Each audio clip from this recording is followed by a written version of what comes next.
We're excited about getting going here. I know you guys just talked to some of the players, so excited to get going. Head to Nashville this afternoon and get started in the tournament. I've talked to our guys about. And we've done a lot of good things the last 3 years, last 4 years really, but particularly the last 3 years. But one of our biggest issues is we hadn't been very good in this tournament, and so this is we hadn't been very good historically. We haven't been very good since we've been here, and so it's kind of the last frontier for us within the SEC is to to perform well and play well in this tournament. And certainly we want to try to improve our seeding and improve our standing for the NCAA tournament as much as we can as well.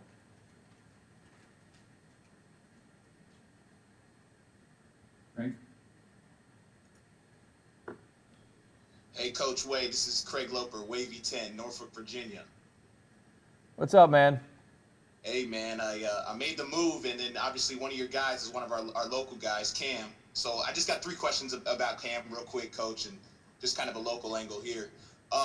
When it comes to his recruitment, just kind of how unique was that in the sense he sat at a sophomore season, he kind of goes to Oak Hill, sort of under the radar, and then pops off kind of, I don't want to say late, but obviously was their all-time leading scorer. And so how unique was his kind of recruitment? My assistant went and watched him once in his junior year at Oak Hill, and it was pretty obvious how good he was and how talented he was. And then we followed him from the NBA Top 100 camp through AAU and all of that. And he was the leading scorer everywhere he went, so it wasn't real difficult to figure out what a unique skill and what a great skill that he had. And Coach, when it comes to his mom, Leslie, she's just talked about how much she trusts you and really just loves LSU and the program. What's that relationship like with her? And then how do you see her relationship with Cam? Because she kind of really coached him up a lot. Yeah, it's Leslie and Cam. They've been a 2-man band for a long time. I always joke her she had the easiest job in the country rebounding for Cam. All she had to do was stand under the rim. She didn't even have to run around. It was the easiest job you could have. But she's former military. That's why she was settled in Chesapeake and in the Tidewater area there. And she's raised him tremendously well. I talked to her in recruitment. We talked over an hour a day, just about every day on the phone, 5-6 days a week.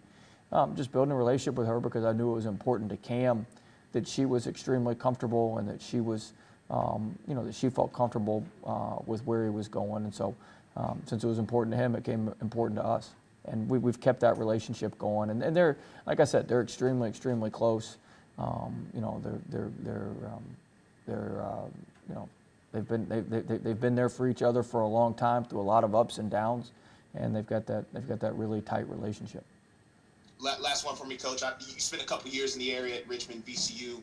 When it comes to this area, whether it's Richmond or Hampton Roads, what are your thoughts just about recruiting this area and the talent? Oh, there's tons of talent. There's players everywhere. There's great high school basketball. There's great high school coaches in the area, and so we had a lot of really good players at VCU from that area, and it's a tremendous area for talent. Hey, Coach. Obviously Trendon actually just brought this up to us, but outside of Javante and Darius, nobody on this team really has much, postseason basketball experience. And so I was just curious, what the message has maybe been from the coaching staff side of things on just kind of what to expect over the next couple of weeks. And obviously you guys going from the SEC tournament straight to the NCAA tournament is going to throw another wrinkle into you guys, being away from Baton Rouge for an extended period of time. Yeah, it may be good. It may limit some distractions that you can have when when we can just stay together and be together and really be fairly isolated. But tournament basketball is different. We've talked to the team about kind of the rules of the tournament, what happens in a tournament setting, where it's the SEC or NCAA tournament, and you just got to stick to those. Just like you got to stick to a 6-minute game at the end of the game, whatever it may be, you've got to stick to your formula and execute your plan as best you can.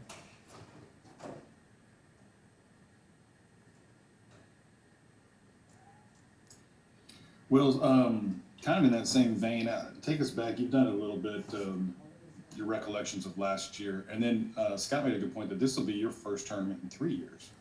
I mean, yeah, I know. As a coach, it probably doesn't matter as much, but I'm sure it's exciting for you. I'm sure it still gets, you fired up. Yeah, I mean, you love tournament basketball. This is what you work so hard for all year long, is to play well in March and try to be at your best. Try to be at your best in March, and so this is the most important part of the season, the most important time of the season, and so we're excited. I'm excited. Our team's excited. We'll be ready to go on Friday night in Nashville. What was the other question? Oh, last year, yeah. I mean, it's crazy. It's a year, almost a year. I think today's a year to the day, maybe that we learned everything was canceled and changed, and our world's changed a lot since then, and a lot in that time. But we're excited to go back. We're excited to be back, and it's almost like it's come full circle. We canceled the tournament. Now we'll be back at the tournament and have some fans in there. It won't be a full tournament, but it's come full circle, so that's good.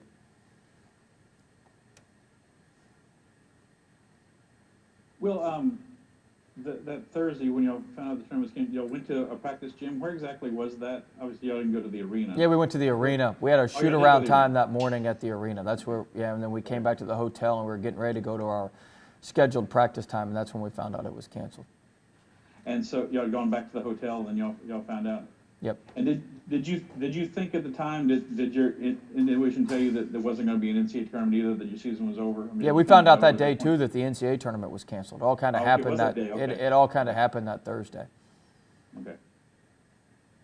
Yeah, Coach, I'm doing a story on Cam Thomas as well. Usually it takes a freshman some time to kind of adapt their first year, but just talk about how he's adapted as well. Are you surprised by his progress?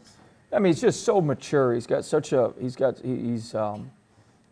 18, 19 years old, going on 25, 26. He's just got a very, very mature approach to everything. He's got as good a self-discipline as I've ever seen in a freshman, just with how disciplined he is, with what he does, with what he does every day, his daily routine. I think a lot of that comes from what I was talking about earlier, his mother being in the military.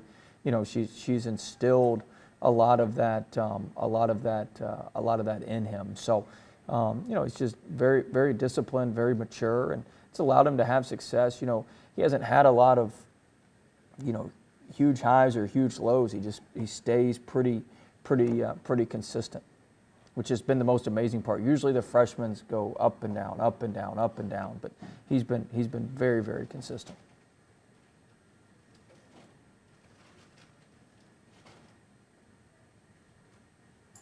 Well, I think the remarkable thing about your team is that they haven't played their best game yet. We've seen some brilliance, here and there, but how much do you talk to them about that? Having all five, whoever's on the floor at that time, to play as, their game, and just how dangerous do you think this team can be, knowing that, you've still got all that game in them? Well, we'll see. Hopefully we can show it here at some point, relatively quick, because time's running out. But I think something we've talked about, playing a full 40 minutes, playing a complete 40 minutes, doing what we do, for 40 minutes, and we haven't been able to put that together yet. But I think we've gotten closer. I thought the Missouri game was closer. I thought we've certainly gotten closer and been a little bit closer. And so we've got to we've got to keep plugging ahead and see if we can make it happen. We got a Billy question today. I guess we'll wrap up with him. Hey, Will. Trent had posted a video on Instagram, whatever, after the game against Missouri, and Skylar Mays, I guess, kind of came into their video chat or whatever. How much do the guys keep up with him, and do they lean on him a little bit to still kind of give some guidance from time to time? Oh yeah, Darius Days and Nas Reed are best friends. They talk every day. I'm on Days throws me his phone on FaceTime, and I talk to Nas a lot. And Skylar was in town. Actually, spent a bunch of time with Skylar on Monday of this week. We spent 20-30 minutes together. So he was in town, and so it was they lean on those guys. They're all very, very very close to each other. So that's a good thing. Do you like the music they were playing in the video there, Billy? Bow, bow, bow. nothing escapes Will's view, really. Even that little flow you got kicking in the back. I see you there, everybody. Good job. What do you want your I team thought Brandon said Billy was the last question, Cobble. You can't end on Oh, okay. Can't help himself. Yeah, here we go. Can't end on a TikTok question. What are you looking for out of your team? And if guard play wins in March, you don't have a real guard. I mean, does that matter? We don't have a real guard. You don't have You haven't seen Javante play or Cam play this year? Yeah, but you want him to shoot. You like him to score. That's what I'm saying. Like you Yeah, that's the point. You got to have more points than the other team. So you got to have guys that can shoot and score. Damn, that's been our philosophy around here. It's not like we're grinding people out in the 60s. What do you mean we don't have good guards? You're right, we don't have good guards. We got great guards. I didn't say you don't have. We got two of the best guards in our league, two of the best guards in the country. Right. What's your question? What's the one thing you want to see out of your team improved here Well, rebounding. Rebounding, that would be great. Be a little bit better rebounding in March, we'd be in business. Well, on that, Billy, do you actually have a question, or? Okay. Anybody else have a question? We're going to end our press conference on that. Last one in Baton Rouge. Oh, Rabelais has one. No? Rabelais everybody needs to have Rabelais come do their filing at their house. That's a hell of a filing cabinet he has behind him there. This is my wife's filing, actually. It's impressive. I'm in her office annex. That's where I get to work. It's impressive. No, I think what I was trying to say was that maybe you don't have a true point guard. Would you say that's true? No, I think Javante is a good point guard. Okay.